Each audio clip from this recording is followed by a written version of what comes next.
Daily taste the daily. గులాబీ boss KCR ప్రజాక్షేత్రంలోకి వచ్చేశారు. ఇక మీదట జనంలోనే ఉంటానంటూ ఆయన ప్రకటించారు.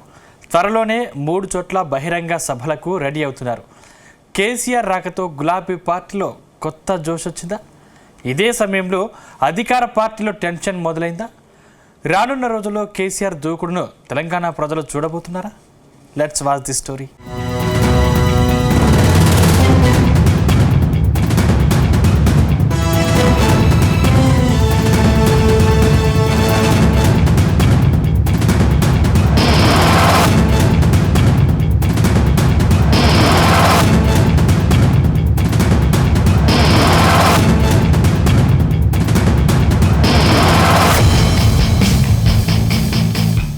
గులాబీ బాస్ మాజీ సీఎం కేసీఆర్ జనంలోకి వచ్చేశారు. 2 ఏళ్లుగా ఫామ్ హౌస్కే పరిమితమైన గులాబీ బాస్ ప్రజాక్షేత్రంలో దిగేందుకు రెడీ అయ్యారు. కాంగ్రెస్ పార్టీ 2 ఏళ్ల పాలనపై బాస్ మరో పోరాటం చేసేందుకు రెడీ అయ్యారు. తెలంగాణ భవన్లో జరిగిన బీఆర్ఎస్ పార్టీ విస్తృత స్థాయి సమావేశంలో కేసీఆర్ ఈ కీలక నిర్ణయాలు ప్రకటించారు. దాదాపు 3 గంటల పాటు సాగిన ఈ సమావేశంలో కేసీఆర్ గంటన్నర సేపు సుదీర్ఘ ప్రసంగం చేశారు. వచ్చే నెలలో అంటే జనవరిలో మహబూబ్ నగర్, రంగారెడ్డి, నల్గొండ జిల్లాల్లో భారీ బహిరంగ సభలు నిర్వహించబోతున్నట్లు తెలిపారు. అయితే ఈ సభలలో కేసీఆర్ కాంగ్రెస్ పార్టీని పూర్తిగా కార్నర్ చేస్తారనే ప్రచారం జరుగుతుంది.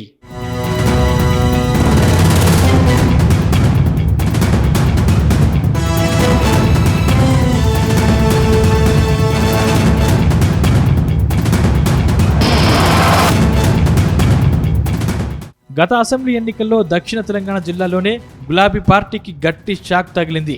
ముఖ్యంగా మహబూబ్ నగర్, నల్గొండ, రంగారెడ్డి జిల్లాల్లో కారు పార్టీకి బ్రేకులు పడ్డాయి.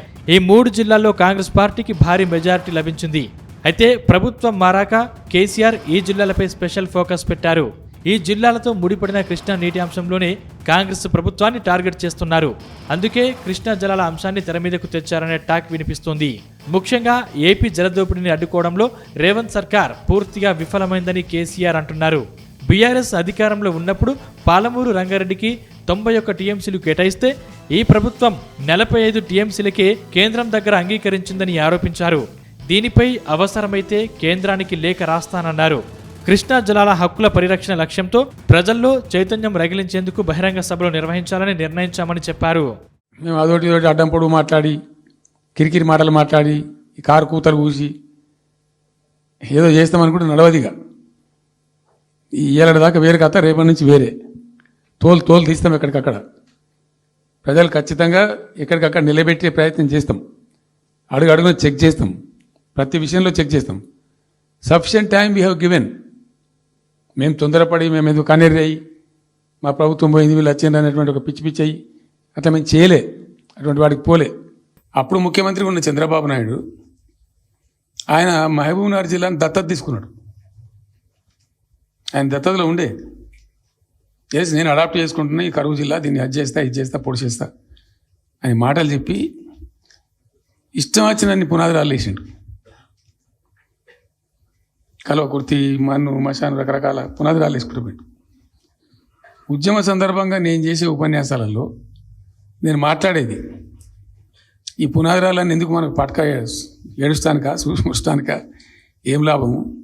ఈ రాళ్ళని అంచో కృష్ణానదిలో అడ్డమేస్తూ చెక్కడమని అయితే భయం అనేది నేను నవ్వేది, జనం చప్పట్లు కొట్టేది సభలలో నేను చెప్తుంటే. ఒక్క డ్రాప్ వాటర్ కూడా పొలాలు పారడానికి రాలేదు. ఇప్పుడు గులాబీ బాస్ కేసీఆర్ ఇవే జిల్లాలలో బహిరంగ సభల్ని నిర్వహించాలని డిసైడ్ అయ్యారు. దాంతో తెలంగాణ పాలిటిక్స్ లో హీట్ పెరుగుతుంది. పార్టీ విస్తృత స్థాయి సమావేశంలో కేసీఆర్ మాట్లాడుతూ పంచాయతీ ఎన్నికల్లో మెరుగైన ఫలితాలు సాధించామన్నారు. ఈ ఎన్నికల్లో ప్రభుత్వంపై వ్యతిరేకత స్పష్టంగా కనిపించిందని వ్యాఖ్యానించారు. పార్టీ గుర్తుతో జరిగే ఎన్నికలు జరిగితే మన సత్తా మరింత బాగా తెలిసేదన్నారు. గతంలో ఎన్నికల హామీల అమలులో ప్రభుత్వం పూర్తిగా విఫలమైందన్నారు. పంచాయతీ ఎన్నికల ఫలితాలతో ప్రజల మూడు బయటపడిందని అన్నారు. ప్రచారంలో ప్రజల రియాక్షన్ ఎలా ఉందని నేతల్ని కేసీఆర్ ప్రశ్నించారు. కాంగ్రెస్ ప్రభుత్వం 2 ఏళ్లలో ఒక్క కొత్త పాలసీ గాని, పథకం గాని తేలేదని, ఉన్న వాటిని ఆపేశారని కేసీఆర్ విమర్శించారు. గతంలో వైఎస్ఆర్ తెచ్చిన ఆరోగ్యశ్రీ పథకాన్ని తాము అసెంబ్లీలో మెచ్చుకున్నానని గుర్తు చేశారు.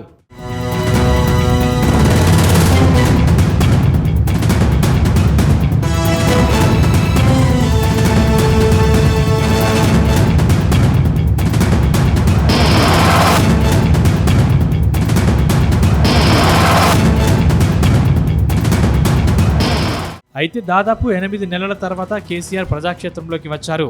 ఇటీవల జూబ్లీహిల్స్ కు బైపోల్ జరిగింది. ఈ ఎన్నికల ప్రచారానికి కేసీఆర్ వస్తారని మొదట ప్రచారం జరిగింది. కానీ కేసీఆర్ మాత్రం ఫామ్ హౌస్ కు పరిమితమయ్యారు. చివరకు ఈ ఎన్నికల్లో కాంగ్రెస్ గెలిచింది. ఆ తర్వాత జరిగిన పంచాయతీ ఎన్నికల్లోనూ అధికార పార్టీ మెజారిటీ సీట్లను దక్కించుకుంది. ఈ అంశాలన్నీ గమనించిన కేసీఆర్ రంగంలోకి దిగిపోయారు. అయితే తాము ఎక్కడైతే అధికారానికి దూరమయ్యామో అక్కడే తిరిగి పవర్ సంపాదించుకునేందుకు ఆయన ప్రయత్నిస్తున్నారు.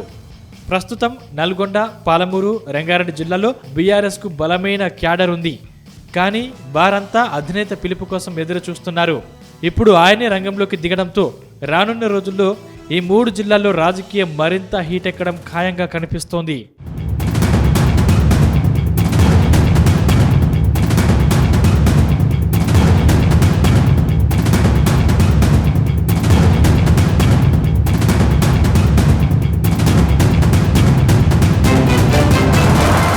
మరోవైపు పాలమూరు, రంగారెడ్డి ప్రాజెక్టుపై పోరాటానికి కేసీఆర్ రెడీ అవుతున్నట్టు తెలుస్తోంది.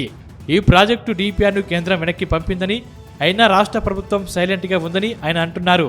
బీజేపీ, చంద్రబాబు కలిసి ఈ డీపీఆర్ను వెనక్కి పంపాయని కేసీఆర్ ఆరోపిస్తున్నారు.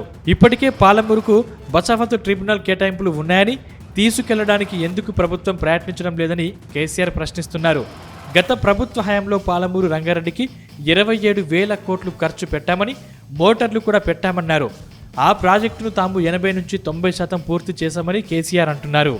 అయితే తెలంగాణకు అన్యాయం జరుగుతుంటే చూస్తూ ఊరుకునేది లేదని కేసీఆర్ చెప్తున్నారు. అంతేకాకుండా రానున్న 15 రోజుల్లో 3 సభలు పెట్టేందుకు బాస్ రెడీ అవుతున్నారు. అటు కాంగ్రెస్ పార్టీ కూడా కేసీఆర్ రాక కోసం ఎదురు చూస్తున్నట్టే కనిపిస్తుంది.